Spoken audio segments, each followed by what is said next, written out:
Hello viewers, இனி நம்ம பார்க்க போறது ஒன் பீஸ் எபிசோட் 682 பார்ட் 2.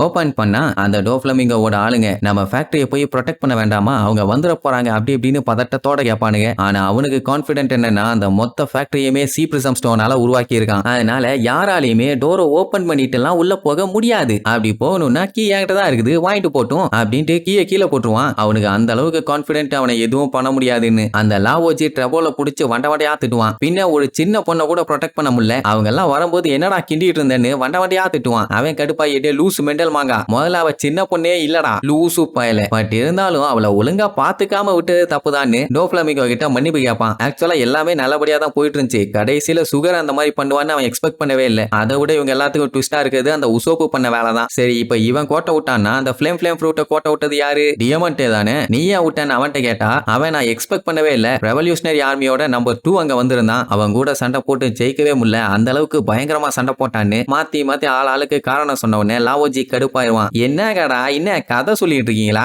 மூலகட்ட முட்டா பல்லுல அதான் மொத்தமா விட்டுட்டீங்களே, இதுக்கு தான்டா லாவோஜின்னு ஒருத்தன் தேவைன்னு சொல்லி பயங்கரமா அந்த கல்ட்டு மட்டும் பில்டப் பண்ணிட்டு இருப்பான். டோஃப்ளமிங்கோ இதை பெருசா எடுத்துக்கிட்ட மாதிரி தெரியல. ஏன்னா நடந்தது நடந்து போச்சு, இதுக்கப்புறம் எல்லாம் போய் அதை எதையுமே மாத்த முடியாது. சோ சும்மா மத்தவங்களை பிளேம் பண்றதை விட்டுட்டு அடுத்த வேலையை பார்ப்போங்கிற மாதிரி சொல்லுவான். அதான் நம்ம பாஸ்ன்னு சந்தோஷப்பட்டுட்டு என்ன லாவோஜி கோர்த்தோட ட்ரை பண்ண போல ஒன்னு வேலைக்கு ஆகலையான்னு அவனை கிண்டல் பண்ணுவானுங்க. ஆக்சுவலா இவங்க பஞ்சாயத்து எல்லாமே நல்லபடியா தான் போயிட்டு இருக்குது. ஆனா இடையில அந்த நேவி ஆளுங்க வந்து படாத பாடுபடுத்திட்டானுங்க. மெயினா அந்த இஷோ அவனை என்ன பண்றதுன்னு கேட்டா டோஃப்ளமிங்கோ ஆல்ரெடி அவங்கிட்ட பேசிட்டானாமா, இதுக்கப்புறம் நேவி கண்டிப்பா உள்ள வரமாட்டாங்க. ஆனா அந்த இஷோவை ஒரு டைம் யூஸ் பண்ணிட்டா அடுத்த டைம் அவனை எப்படியாச்சும் காலி பண்ணி ஆகணும். ஏன்னா இந்த பிரச்சனை முடிஞ்சதுக்கு அப்புறம் அவனால கண்டிப்பா பிரச்சனை வரும்பா. கடைசியா அவன்கிட்ட பேசிட்டு போகும்போது என்ன சொல்லியிருப்பான்னா, இந்த பிரச்சனையெல்லாம் முடியட்டும் அதுக்கப்புறம் நான் உன்னை கவனிச்சுக்கிறேன்னு சொல்லியிருப்பான். ஏன்னா இவன் இந்த பொசிஷனுக்கு இப்பதான் புதுசா வந்து சேர்ந்திருக்கான். அது மட்டும் இல்லாம இவனை வேர்ல்டு மிலிட்டரி டிராஃப்ட்ல இருந்து பிக் பண்ணிருக்கானுங்க. அப்படின்னா அதெல்லாம் சாதாரண விஷயமே இல்லை. அதுவும் கண்ணு தெரியாத ஒருத்தனை நேவி அட்மிரலா போட்டிருக்காங்கன்னா அவன் மேல எவ்வளவு கான்பிடென்ட் இருக்கும். சோ அதுக்காக அந்த பேருக்கு ஏதாச்சும் பண்ணி ஆகணும் தான் இவ்வளவு பொறுமையா இருக்கான். இன்கேஸ் 7 வார்லார்ட் சிஸ்டம் மட்டும் வேண்டாம் அப்படின்னு மட்டும் கவர்மெண்ட் சொன்னாங்க,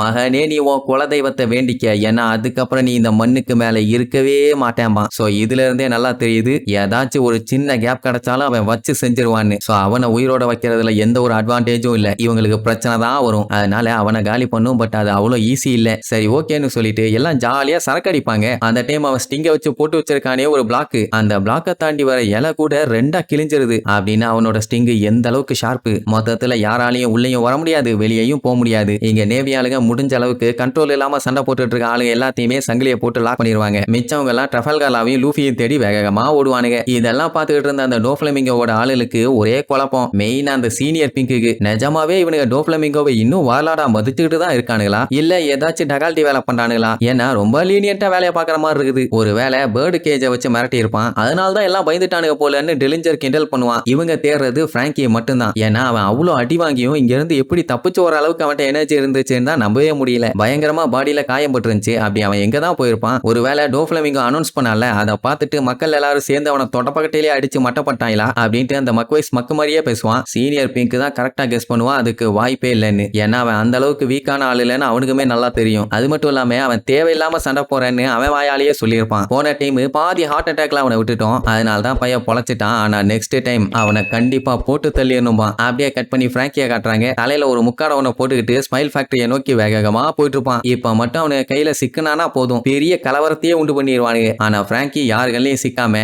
அழகா அந்த ஃபேக்டரிக்கு பக்கத்திலேயே வந்துட்டான். அப்ப மக்வைஸ் மேல பார்த்துட்டு என்னது இது, ஏதோ பலூன் மேல இருந்து கீழே விழுதுமா, யாரான்னு பார்த்தா நம்ம லூஃபி தான். ட்ரஃபல்கார்லாம் ஜோரோவோட வந்து லேண்ட் ஆயிருப்பான். என்ன காத்த கொஞ்சம் பாடி ஃபுல்லா ஃபில் பண்ணி வச்சதுனால உடனே ரிலீஸ் பண்ண முடியாம படாத பாட்டு பட்டுட்டு இருப்பான். சீனியர் பிங்க் பார்த்துட்டு டேய் உங்க 3 பேர்த்தோட மூஞ்சியும் போட்டு பிடிக்க சொல்லி ஆர்டர் போட்டாங்கடா, அப்பவுமே உங்களுக்கு எவ்வளவு தைரியம் இருந்தா இப்படி சுத்துவீங்கன்னு கேட்பானா. லூஃபி எங்க அதெல்லாம் கேட்பான், எவனா தான் எனக்கு என்ன அடிச்சு தட்டிட்டு போய்கிட்டே இருப்பேன்னு ஸ்டைலா வந்து போஸ்ட் கொடுப்பான். இப்ப ட்ரஃபல்கார்லா லூஃபி ஜோரோ இவங்க 3 பேரும் வந்த உடனே அந்த நேவி ஆளுங்க வில்லப்பள்ளி ஆளுங்கன்னு எல்லாருமே பக்காவ ரவுண்ட் கட்டிடுவாங்க. லூஃபி புலம்பி தள்ளுவான், ஆஹா தப்பான இடத்துல வந்து லேண்ட் ஆயிட்டான் போலேன்னு. அவன் தான் இந்த ஊருக்குள்ள எங்க போனாலும் அவனை வச்சு செஞ்சிருவாயிலே. அந்த டைம் ட்ரஃபல்கார்லா லூஃபி நீ மட்டும் என்னோட கை விலங்க கழட்டி விட்டேன்னு வை, நான் ஃபர்ஸ்ட் உன்னைத்தான் கொல்லுவேன்பா. ஆனா ஜோரோ அதெல்லாம் கண்டுக்காம, எப்பா இந்த ஸ்பாட் மட்டும் இல்ல, இந்த கண்ட்ரில எந்த ஸ்பாட்டுமே நமக்கு நல்ல ஸ்பாட் இல்ல, ஏன்னா எல்லாத்துக்குமே இப்ப நம்மள நல்லாவே தெரியும், விரட்டுன்னு விரட்டி வெட்டுவானுங்க, அதுவும் நீ பேசுற பேச்சுக்கெல்லாம் உன் வாயிலேயே வெட்டுவானுங்கன்னு சொல்லிட்டு நைஸா இங்க இருந்து எஸ்கேப் ஆவானுங்களா. உடனே எல்லாம் பதறுவானுங்க, ஐயோ முக்கியமான கிரிமினல்ஸ் எல்லாம் எஸ்கேப் ஆறாங்க, விடாதீங்கன்னு. இப்படி 3 பேருமே தப்பிச்சு அங்க இருந்து வேகமா ஓடும்போது அந்த டெலிஞ்சர் மட்டும் செம ஃபாஸ்டா வந்து, என்ன பிரதர் நல்லா இருக்கியான்னு சொல்லி கேட்பானா. லூஃபி பார்த்துட்டு, இதுக்கு முன்னாடி நம்ம மீட் பண்ணிருக்கோமா, யாரா நீ என்னன்னு கேட்டா ட்ரஃபல்கர்ல இருந்துட்டு, டி அவன் டெலிஞ்சர், ரொம்ப டேஞ்சரான ஆளு, கேர்ஃபுல்லா இருன்னு லூஃபி கிட்ட சொன்ன உடனே ஓங்கி ஒரு மிதி வைக்க வருவான். ஜஸ்ட் மிஸ்ல எஸ்கேப். சரி பரவாயில்லன்னு சொல்லிட்டு அடிச்சு புடிச்சு ஓடனா காலை யாரோ புடிச்சு கீழே அமுக்கிடுவாங்க. அது அந்த சீனியர் பிங்க். அடுத்து மக்வைஸ் ஏதாச்சும் பண்ணும்ல, அப்படியே மேல ஃபிளைங்ல வருவான். ட்ரஃபல்கர்ல பார்த்துட்டு, டேய் அவன் சூப்பர் வெயிட் ஹியூமன்ரா, மேல மட்டும் விழுந்தான்னா ஆட்டம் பாமே விழுந்த மாதிரி இருக்கும், சட்டு புட்டுன்னு எஸ்கேப் ஆகுமானா. அவனு முக்குன்னு முக்கி பாப்பா, ஒன்னும் மூவ் பண்ண முடியல. அந்த டைம் மக்வைஸ் 10 டன்னு சொல்லி மேல விழுவானா. லூஃபி நல்ல வேலை பாடியை சும்மா சல்லுன்னு தள்ளி கொண்டு வந்துருவான். பட் காலைன்னு அவன் விடவே இல்லை, அப்படியே தவுண்டு போவானா. இந்த சான்ஸை நான் மிஸ் பண்ண போறது இல்லைன்னு சொல்லி டெலிஞ்சர் ஓங்கி ஒரு மிதி வைக்க போவான். அந்த டைமுங்கும் போது அவனோட பட்டக்ஸ்ல நம்ம ஜோரோ ஒரு மிதி. சோ லூஃபியை மிதிக்க வேண்டியவன் அப்படியே தத்தி போய் மக்வைஸ ஒரே மிதி. இவனுக்கும் வலிக்கும் அவனுக்கும் வலிக்கும். நம்ம ஜோரோ கரெக்டான டைம்ல என்ட்ரி கொடுத்து ஒரு மிதியில 2 பேர்த்த காலி பண்ணிட்டான். சரி ரைட், இதுக்கப்புறம் இங்க இருக்க வேண்டாம், வா கிளம்பலான்ட்டு போனா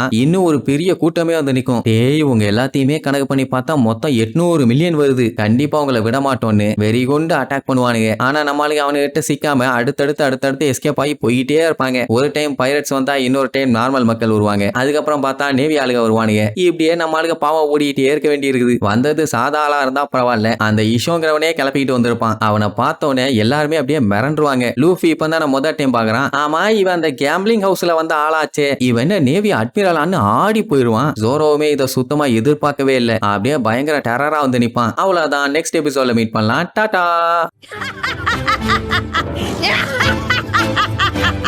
Yeah!